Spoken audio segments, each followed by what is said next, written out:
Hello and welcome students, আশা করি তোমরা সকলেই খুব ভালো আছো। জ্ঞানজ্যোতি কোচিং সেন্টারের পক্ষ থেকে তোমাদের সবাইকে আরও একবার স্বাগত।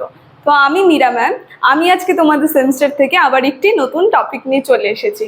আজকে আমি যেটি নিয়ে তোমাদের সঙ্গে আলোচনা করব, দেখো সেটা আমি বোর্ডে লিখে দিয়েছি যে বিষম অলংকার কাকে বলে, এবং তার উদাহরণ নিয়ে আমি আলোচনা করব। আলোচনাটি শুরু করার আগে দেখো বোর্ডের কর্নারে তোমরা দুটো নাম্বার দেখতে পাচ্ছ। এটা হচ্ছে আমাদের জ্ঞানজ্যোতি কোচিং সেন্টারের অফিসিয়াল হেল্পলাইন নাম্বার। এখানে কিন্তু তোমাদের অনলাইনে ক্লাস করানো হয়, তার সঙ্গে তোমাদের নোটসও দেওয়া হয়।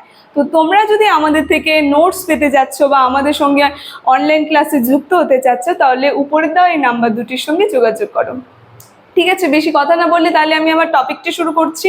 প্রথমেই বললাম, আজকে আমি তোমাদের সঙ্গে যেটি নিয়ে আলোচনা করব সেটা হচ্ছে অলংকার থেকে বিষম অলংকার বলতে তোমরা কি বোঝো, বিষম অলংকার বলতে কি বোঝায়। দেখো সংজ্ঞাটা আমি এখানে লিখে দিয়েছি, হ্যাঁ, বিষম অলংকারের সংজ্ঞাটা আমি এখানে লিখে দিয়েছি, তার সঙ্গে তার উদাহরণটাও আমি এখানে লিখে দিয়েছি। তো সংজ্ঞাটা পড়লে আমরা বুঝতে পারবো। তোমরা হয়তো লেখাটা বুঝতে পারছো না, আমি মুখে বলছি, তোমরা একটু খাতায় লিখে নেবে, ঠিক আছে। দেখো বলেছে, কারণ আর কার্যের মধ্যে যদি বৈষম্য দেখা যায় বা কারণ থেকে ফল পাওয়ার কথা তা না পেয়ে তার পরিবর্তে অবাঞ্ছিত ফল পাওয়া যায়, তাকেই বলা হয় বিষম অলংকার। মানে দেখো, আমি এক কথায় যদি তোমাদেরকে বলি, মানে যে কোনো একটা কাজ, মানে যে কোনো একটা কাজ হচ্ছে মানে কারণ, কোনো কাজ হওয়ার পিছনে কারণ থাকে। তো সেই কারণে আমরা যেই ধরনের কাজ করব সেটার ফল কি, সেটাই দাঁড়াবে। যেরকম মেঘ হলে বৃষ্টি হয়, কিন্তু আমরা আশাও করি নাই বৃষ্টি হওয়ার কথা, কিন্তু এমন একটা কিছু ঘটছে যা কোন আশাই করা যায় না। মানে একটা কাজের জন্য একটা কারণ হচ্ছে, তো একটা কাজ করছো, কিন্তু আমরা যেটা আশা করিনি, এই যে বলেছে এখানে কারণ আর কার্যের মধ্যে যদি বৈষম্য দেখা যায়, মানে কারণ একটা কারণ অন্য দাঁড়াচ্ছে, কিন্তু যে কাজটা হচ্ছে সেটা আবার অন্য দাঁড়াচ্ছে, মানে যে কারণে কাজটা করছে তার বিপরীত হয়ে যাচ্ছে, এটাকেই বলা হয় বিষম অলংকার। ঠিক আছে, আরেকবার বলে দিই, দেখো সংজ্ঞাটা, কারণ আর কার্যের মধ্যে বৈষম্য মানে বিভেদ, একদমই আলাদা, পুরোপুরি আলাদা দেখা যায়, আলাদা বৈষম্য দেখা যায়।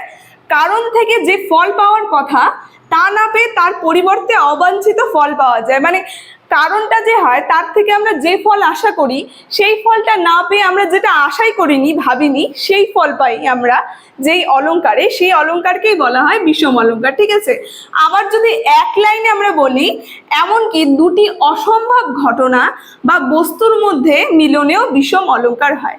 সে ঠিক একই দাঁড়াচ্ছে, মানে দুটা একদম আলাদা আলাদা জিনিস, ঠিক আছে, দুটাই ভিন্ন, তো তার মধ্যে যদি আমরা মিল দেখতে পাই সেটাই চলে গেল এই বিষম অলংকারে। ঠিক আছে, দেখো আমি এখানে উদাহরণটাও লিখে দিয়েছি, উদাহরণটা দেখলে তোমরা আরো ভালো করে বুঝতে পারবে, উদাহরণটা শুনলে তার সঙ্গে।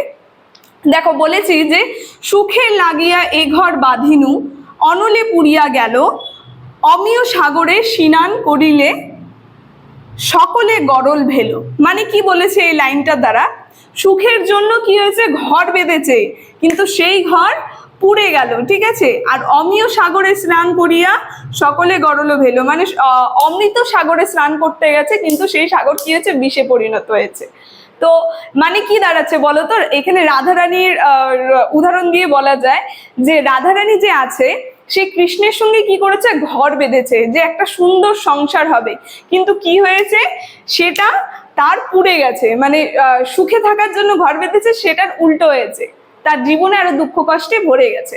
আবার অমৃত সাগরে অমৃত পান করতে গেছিল, মানে রাধারানীর কথা বলছে, অমৃত সাগরে অমৃত পান করতে গেছিল, কিন্তু ওই যে সুখের থেকে সেটা কি হয়েছে, বিষে পরিণত হয়েছে, মানে দুঃখে পরিণত হয়ে গেছে। মানে ভাবলো একটা, যে কারণে কাজটা করছিল, ভাবলো একটা আর হলো একটা, এই যে দুটার মধ্যে বৈষম্য তৈরি হলো, সেটাই চলে গেল এই বিষম অলংকারে। ঠিক আছে, তো বিষম অলংকার থেকে আজকের আলোচনাটি আমার এতটুকুনি ছিল। আলোচনাটি আমি এখানেই শেষ করছি।